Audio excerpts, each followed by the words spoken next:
distinctively different pipe tobaccos. Old Briar, Dill's Best, Model, and Tweed present Martin Kane, Private Eye, starring William Gargan.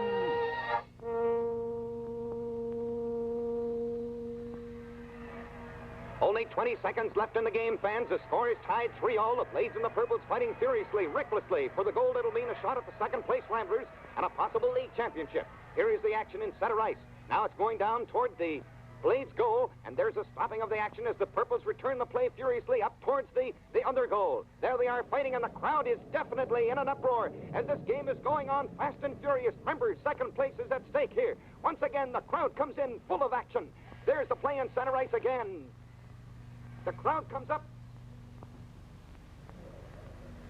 Well, boy, those Purples sure look plenty hot tonight. I'll go. You know, you guys are going to have to play some to beat them out of that championship, Ace. Nah, don't go losing any sleep over it, Eddie. As long as the Ramblers got a forward named Ace Phillips, the Ramblers got championship insurance. If you understand my meaning.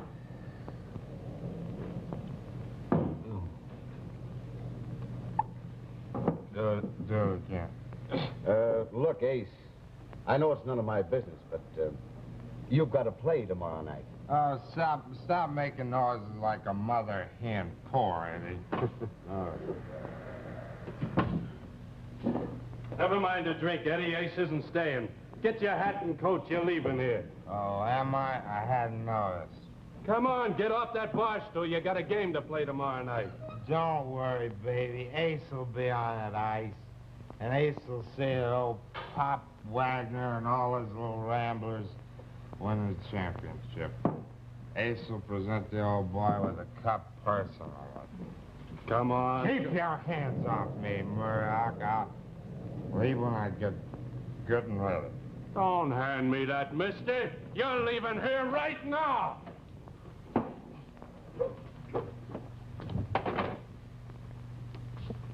I wouldn't want to do that. Mr. Ching Murdoch. I've been wanting to do that for a long time.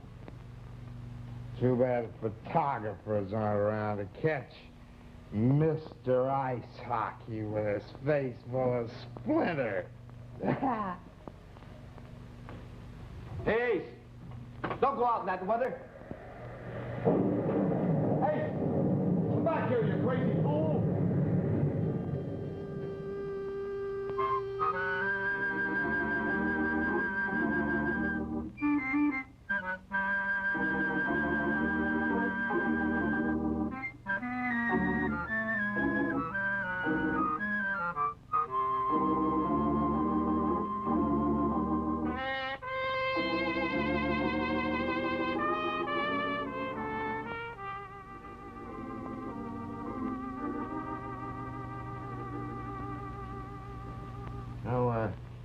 You say that this star rookie, Ace Phillips, is missing, Miss Bryson? That's right, Mr. Kane. When Ace didn't report for practice this morning, Thistles went to his hotel. Oh, who's Thistles? He's the Ramblers trainer.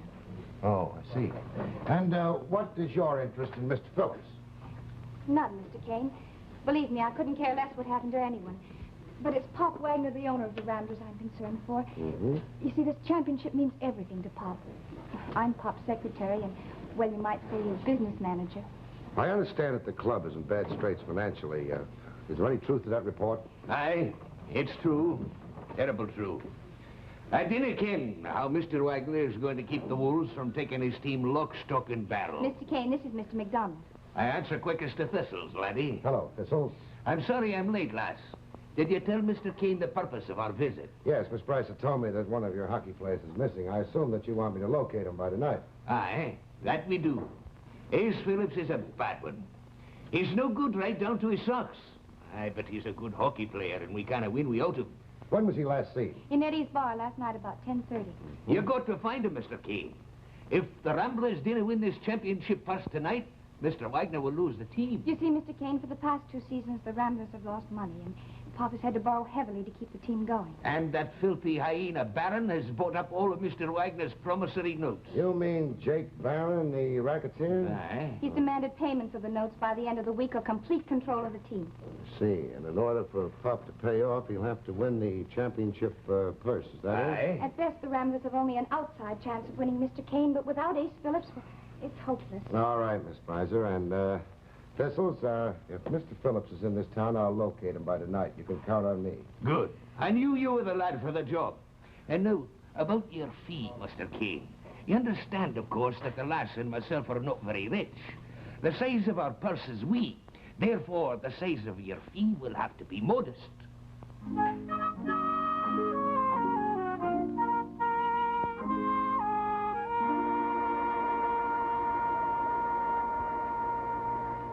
Now, look, Pop, why don't you listen to reason? I'm offering to take the club off your hands right now before the game starts. You can walk out of here with 50 grand in your pocket and not a worry in the world. It's just like I told you. I'm not selling the Ramblers to anybody, Baron. Especially you. Okay, sweetheart, it's your funeral. But you know I'm taking that club over this week anyway. I just hate to see you retire broke. I didn't know philanthropy was one of your virtues, Jake. Are you sure you're not worried that the Ramblers might win tonight? Oh, not a chance. That moth-eaten bunch of old men you call a team will get slaughtered. A couple of good body checks, they'll be dragging them off the ice in baskets. Aren't you forgetting Ace Phillips? You know, I wouldn't count too much on the league star center if I was you, Pop. The smart money boys are saying that Ace ain't gonna skate tonight. If you've been tampering with any of my players, Baron, so help me, I'll have the law on you. Take it easy, Pop, take it easy. You're gonna bust an artery. Well, what do you mean by a crack like that? And what do you mean Ace won't skate tonight?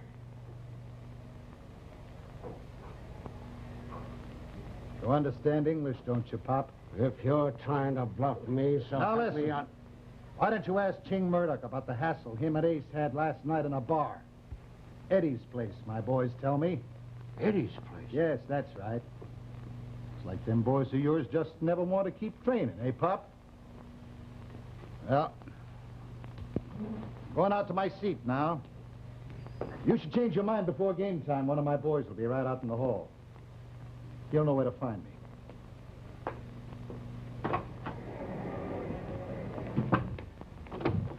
Thistles. Hey. Come in here a minute.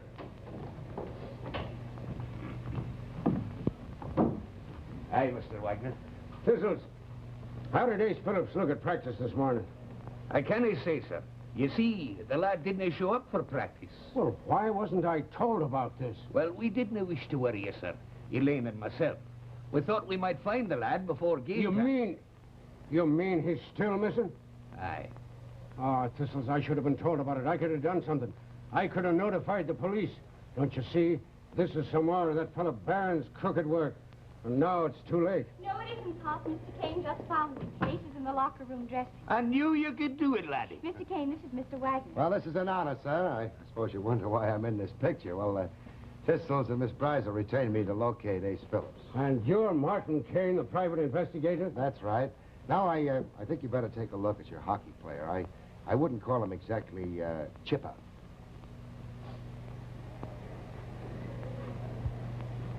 Hey, this is terrible.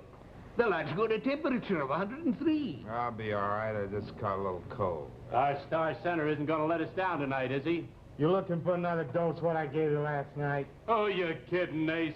You haven't got guts enough to swat a fly unless he's looking the other way. I'll show you. All right. Now get out of here, Ching. I'll get to you later on. Me? What for? Eddie's place last night. That's what for. I'm fining you $200 for breaking training. Now, you get out on that ice. Ace, I'm going to take every cent of that $200 out of your hide. You can count on it.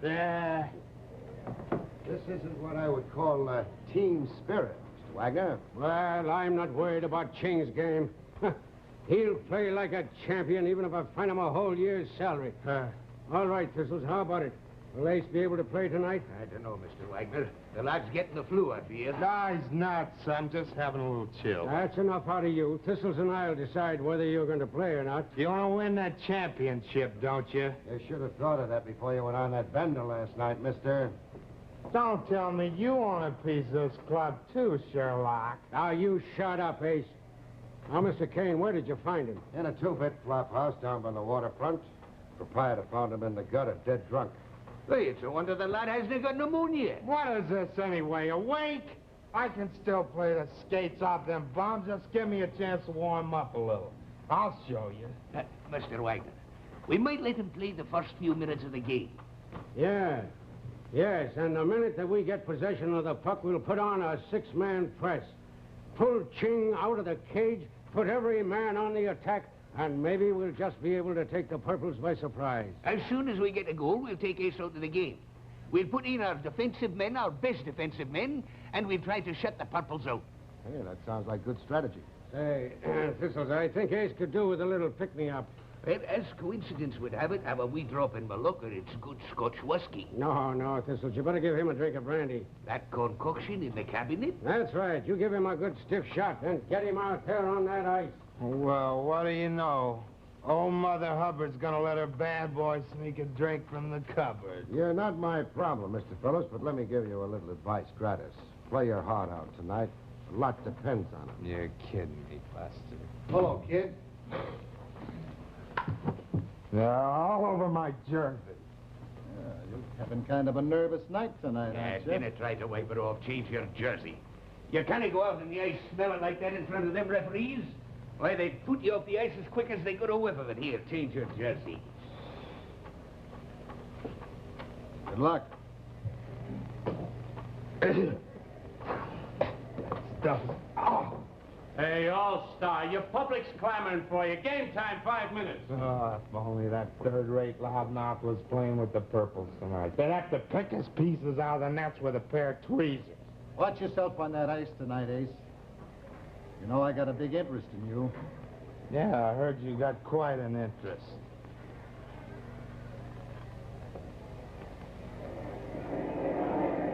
Good evening, ladies and gentlemen. This is Win Elliott at the Garden, about to bring you the play-by-play report of the championship game that's in the offing between the Purples and the Ramblers. This is the one that counts. We come down to the wire. The entire season means nothing. This game counts it all. Of course, the Ramblers and Pop Wagner, they've got their future on the line. And Pop's depending upon Mr. Ice Hockey himself, Ching Murdoch in the nets, and Ace Phillips, his eccentric but wonderful new center, has just come to the floor this year. The crowd is anticipating, of course, and here's the face-off. There's Phillips to the right, the Ramblers in the dark uniforms. Just a minute. Bob Wagner has pulled Ching Murdoch out of the goal. He has 6 attacking forwards on the ice. This is the most sensational maneuver ever in the history of hockey. The Ramblers on the goal, but the Purples return the thrust. The crowd's going crazy, as you might expect. Here's a face-off right at the Purple goal. Here comes Phillips right into the goal. He shoots. It's blocked, and he's close to the ice. And the Purples come back on the attack in the own zone. They're stopped at the blue line. Play continues up in center ice, however. And here come the Purples. Remember, that goal is empty, but they're stopped at the blue line. And the Ramblers come back on the attack, fighting desperately. This is the game that counts. Pop's future's on it. Here's a shot on the net. It's kicked off by goaltender Purple. And here come the Purples back again in their own zone. And the Ramblers on the charge again. They come in and close on the goaltender for the Purples. They shoot. And the Purple goalie knocks it aside. And the puck goes crashing over the fireboards, and so do the players. Look at them scramble into the boards. There's the whistle. Play is stopped for a moment. Just a minute, come down the other end. There's Phillips in a fight with one of the Purples. He's across the ice. He's down. He's hurt. They're fighting furiously. There's another play over at the other side. This game is out of control, ladies and gentlemen. The officials don't like. They don't know what to do. I don't like the way you ice. We can't tell what's going to happen in this game. Who knows? It's the last game, and it may be the last game of hockey in this town. They're still fighting.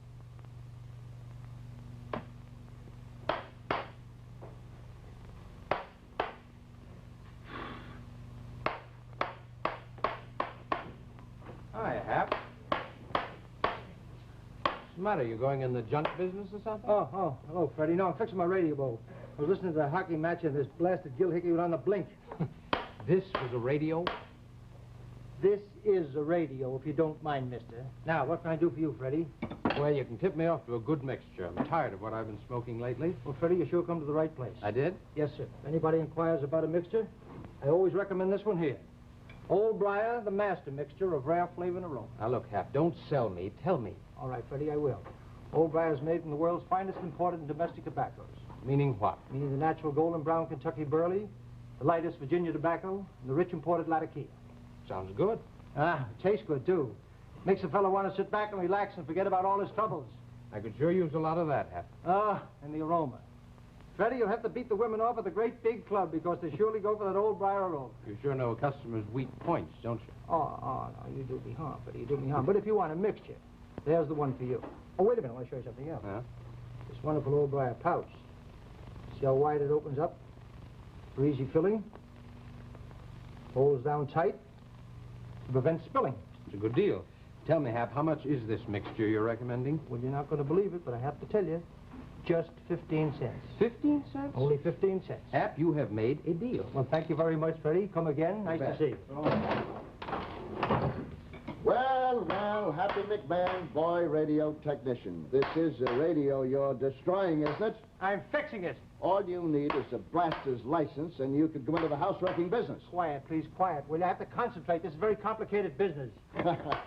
Say, even that character I laughingly call my assistant. Did I hear someone take my name in vain? Oh, Sergeant Ross. Captain Willis here was about to say that you were sure that you couldn't fix this radio. Now, I don't want to put you on the spot or anything like that. Well, it happens that my Harvard University curriculum did include a course or two in advanced electronics. Well, come on, fix it. I want to hear the rest of the hockey match. You better hurry up, pal. This game will be over soon. Well, let's see now. The input to the first RF tube, dual diode, high mute triad, audio beam power amplifier, first AF stage. Loudspeaker, oh, we don't need that. No, we don't need that either. All right, very well, Happy. If you'll be good enough to plug this into the wall outlet. Oh, yes, pilot Joe will play? Oh, yes, of course. And so, ladies and gentlemen, another season of ice hockey has come to an end. Although the Ramblers fought savagely, valiantly, they went down to defeat before a younger and stronger Purple club. And the score, Purples 2, Ramblers 1. Of course, many here tonight believe that Pop Wagner's Ramblers could have won this game and the league championship if his star center, Ace Phillips, hadn't been seriously injured right in the opening seconds of the game. Oh, my goodness, I almost forgot what I came for. Captain, Mr. Kane just phoned headquarters. He wants you down to the ice arena right away. It seems that this Mr. Ace Phillips has been the victim of a most insidious murder plot. What? A murder? Yes, sir. Well, come on. Let's get over to that ice rink. Yes, sir. Well, too bad Ace Phillips was a wonderful hockey player. Well, I might as well listen to the news.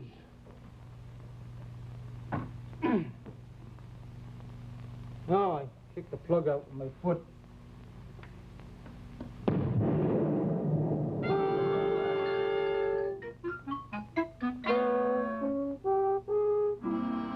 Kane, what makes you think Phillips was murdered? From the looks of that crack in the skull, I'd say he died of a brain concussion. Well, according to this report, the club's attending physician concurs with you, Captain. He gives a reason for death as brain hemorrhage caused by accidental fall on ice. With all due respect to the doctor's report, I think he overlooked the fact that Phillips was dead before he hit the ice. What are you gibbering about, Kane? Doesn't his body give off a distinct odor of almonds? So what? Yeah. Peach brandy. No thanks. Not on the job. Smell it. Smells like almonds. Exactly. A deadly poison has been added to this, enough to kill a regiment. Well, of course, HCN, hydrocyanic acid. Well, there's no mistaking its odor, like bitter almonds. I saw Phillips take 4 ounces of this tonight before he went on the ice. I was here when he drank it. Huh, liquor before a hockey match? Isn't that a bit irregular, Mr. Kane? Well, Thistles and Wagner thought he had a chill coming on. They thought he might have had the flu. Sergeant, I want you to round up everybody who was in this room today. Throw them in the paddy wagon and take them down to headquarters.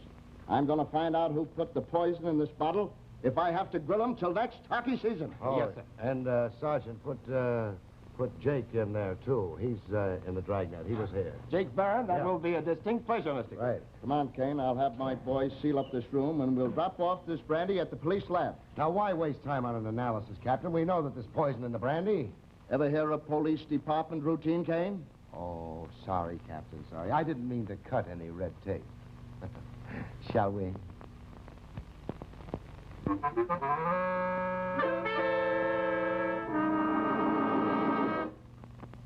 Yeah. Sure, I was in that rubbing room. I saw that kid drink the brandy, too. Does that prove that I poisoned the hooch?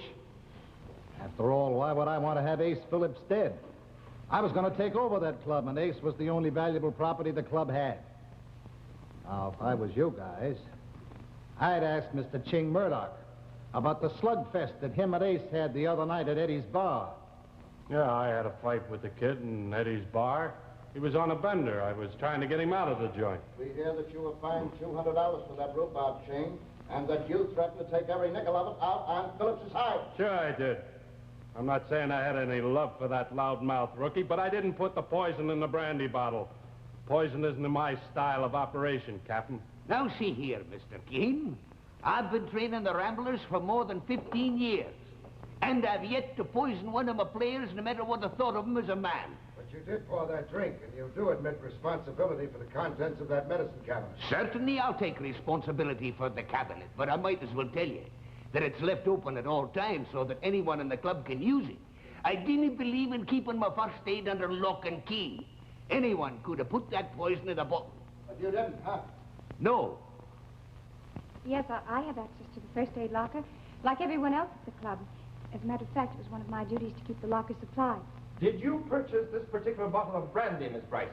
Yes, I did. And isn't it true that you and Ace Phillips once were in love with each other? Yes, I was in love with Ace once. And what were his feelings toward you, Elaine? Ace didn't love anybody but himself. I never really hated him until last week. He forced Pop Wagner to sign him to a 5-year contract. A 5-year contract? Yes. Ace said he wouldn't play in the championship game unless Pop signed him. He said he'd arranged to get sick just before game time. Who else knew about this? Thistles and I think Ching Murdoch. Yes, it's true. Ace Phillips blackmailed me into signing that 5-year contract because, well, he thought he had my back against the wall. That young fella had the instincts of a hungry rat. So you fed the rat a good dose of poison in order to get out from under this contract? No, I didn't. Now that you've lost the championship purse, who takes over the club? Jake Barron? No. Why, rumor has it that you're bankrupt, Mr. Wagner, that Barron bought up your promissory notes.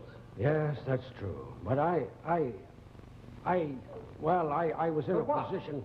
Well, I carried insurance on every one of my players. Ace Phillips was insured for $100,000.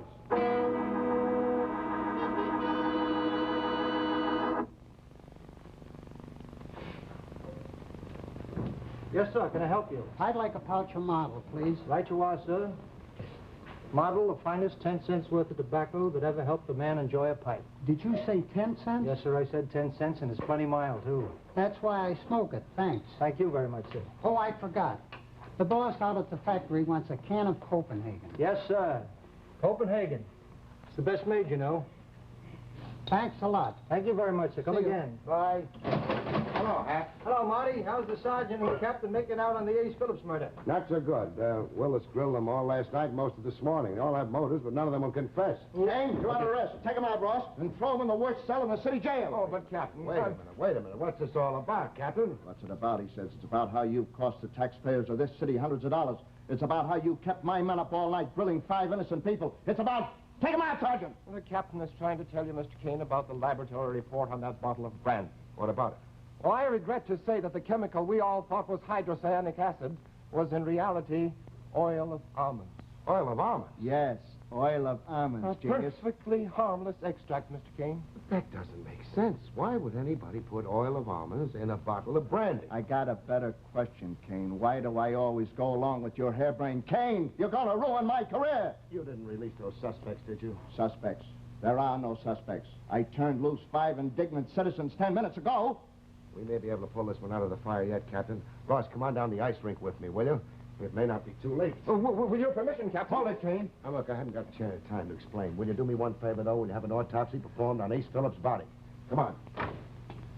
Hap, will you please tell me what's going on around here? Well, I'd be delighted to, Captain. If I'm not mistaken, Marty's just about ready to bust this case wide open.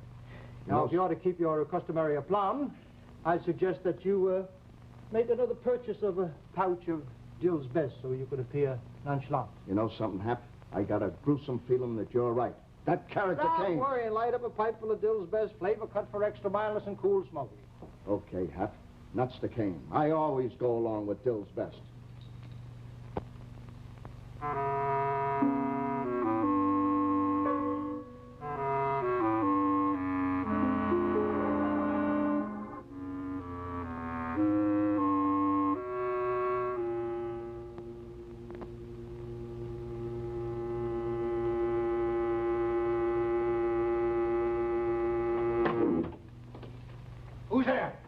Sergeant!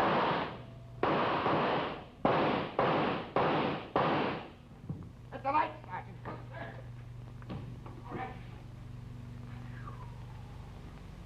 Oh, hasn't gotten any closer. We used radar. Is this what we're looking for, Mr. Kane? Yeah. Yeah, that's the sweater that Phillips took off after he spilled that poison brandy on it. Well, I'll send it right over to the lab. I certainly hope they find traces of hydrocyanic acid in this cloth. If not, this body is going to be very difficult to explain. Don't worry about that, Sergeant. Jake here put that bottle of poison brandy in that medicine cabinet. He knew that Phillips would want to pick me up after the bender of last night. I see. And then while the game was in progress, he replaced the poisoned bottle with one containing a harmless dose of oil of almond. Right. And then, of course, he figured that the police would examine the bottle, find that it was harmless, and skip any autopsy on the body. One thing that Jake didn't know was that there was insurance on all the principal players. I see. Well, I'm not quite clear as to Jake Barron's motive, Mr. Kane. After all, Ace Phillips was the Rambler's star player, a very valuable property. And then, even with their star in the lineup, the Ramblers were, what was it the press quoted? 2-goal underdog. Precisely the expert's opinion. Yes, but he didn't take a chance on an expert's opinion. He had to make certain by getting rid of Phillips and getting control of the club. Oh, yes, I can see the control of a team in the hockey league would prove extremely lucrative to Mr. Barron and his gambling manipulations. Still a regrettable waste of lives. Murder is always a waste, Sergeant, no matter who commits it or for what purpose. Of course, I knew all the time that Ace Phillips had been poisoned. Swapping those brandy bottles was one of the oldest murder gimmicks in the books. And you let us all go knowing that the murderer would return to the scene to get rid of that jersey. Correct. Well, I don't like to question the word of a renowned brain, but tell me this, Captain. Why did Marty have to beg you to have an autopsy performed on Ace Phillips this very afternoon? I'll have you know, McMahon, I had a secret autopsy performed on Phillips last night. And here's the medical examiner's report. Let me see it. Sorry, official police business. Oh. Medical examiner. Kane, let's not have any foolishness here. Here, what is this? Oh, yeah. This is a bill for a pair of pants from Sam the tailor. Medical examiner's Kane, if report? this gets around, my career will be... Take it easy. I've got other things on my mind. Shall we, Miss Brightman? Thank you. Good night, Happy. Good night, Martin. Good night, Captain. Good night, folks. See you next week. And keep fighting infantile paralysis. Keep giving to the March of Dimes. Thank you. Martin Kane, Private Eye, has been brought to you by the makers of those 4 distinctively different pipe tobaccos. Old Briar, the master mixture of rare flavor and aroma. Dill's Best flavor cut for extra mildness and cool smoking. Models so high in quality, so low in price. And Tweed, the shaggy rough cut tobacco.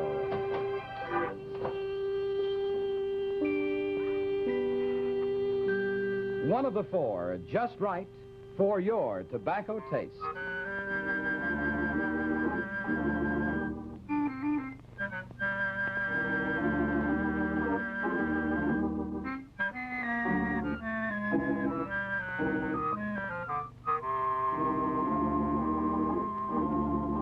William Gargan also appears weekly in other exciting series of Martin Kane, Private Eye, on radio over another network.